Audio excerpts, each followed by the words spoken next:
in the given figure, A is 15 meter per second squared. Acceleration, unit கொடுத்தாச்சு. It is an acceleration. Represented by total acceleration of a particle moving in a clockwise direction in the circle of radius r 2.5 meter in a given instant time, the speed of the particle is. நல்லா புரிஞ்சு படிக்கணும். இந்த particle என்ன வெலாசிட்டியில போகுதுன்றதான் இப்ப கேட்கணும் அந்த இன்ஸ்டன்ட்ல. இதுல இது வந்து ரிசல்டன்ட் ஆக்சிலரேஷன், இது சென்ட்ரிபீட்டல் ஆக்சிலரேஷன், இது டான்ஜென்ஷியல் ஆக்சிலரேஷன். நமக்கு ரிசல்டன்ட் ஆக்சிலரேஷனுக்கு ஒரு ஃபார்முலா உண்டு, root of centripetal acceleration plus tangential acceleration square. இந்த ஃபார்முலாவை ப்ரொசீட் பண்றதுக்கு இந்த டான்ஜென்ஷியல் ஆக்சிலரேஷன் வேணும்னா டைம் இருந்தா தான் கண்டுபிடிக்கலாம் வெலாசிட்டி. சோ இப்ப நம்ம திங்க் பண்றது இன்னொரு வேல. சென்ட்ரிபீட்டல் ஆக்சிலரேஷன் நமக்கு தெரியும், v ஸ்கொயர்ட் பை r. இப்போ நம்ம யோசிச்சு பார்ப்போம், இதுதான் ரிசல்டன்ட். நல்ல கவனமா கவனி. இது டான்ஜென்ட், இது சென்ட்ரிபீட்டல் ஆக்சிலரேஷன், இது டான்ஜென்ஷியல் ஆக்சிலரேஷன், இது ரிசல்டன்ட் ஆக்சிலரேஷன். அவன் ஒரு க்ளூ கொடுத்துட்டான், ரிசல்டன்ட் ஆக்சிலரேஷன் இந்த ஆங்கிள் 30 டிகிரின்னு கொடுத்துட்டான். இப்போ நம்ம என்ன பண்ணலாம்னா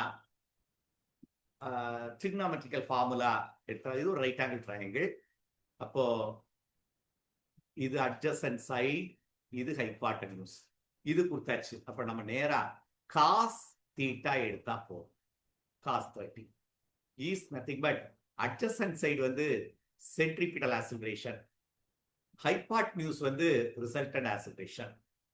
அப்போ centripetal acceleration is equal to cos 30 is root 3 by 2 into actual acceleration is given as 15. இது centripetal acceleration. உனக்கு தெரியும் centripetal acceleration equal to v squared by r, which is equal to root 3 by 2 into 15. அப்போ v squared தான் வேணும், velocity தான் வேணும். r is nothing but 2.5. அப்போ balance 2.5 into root 3 into 15 by 2. இத ரூட் எடுத்துட்டேன்னா ஆட்டோமேட்டிக்கா உனக்கு என்ன வந்துடும், வெலாசிட்டி வந்துடும். இத நீ ரூட் எடுத்தேன்னா, ஸோ இது 7 ஆல் மல்டிப்ளை பண்ணலாம். 7.5 7.5 into 2.5 18.75 into root 3 is 1.732 to the power of half. இதையும் மல்டிப்ளை பண்ணி ரூட் எடுத்தேன்னா நியர்லி 30 வரும். 32.47. இதோடைய ஆன்சர் தான் ரூட் எடுத்தேன்னா which is 5.5 விட அதிகம், 6 விட கம்மி, 5.7 or 6.8 நம்ம வரும்.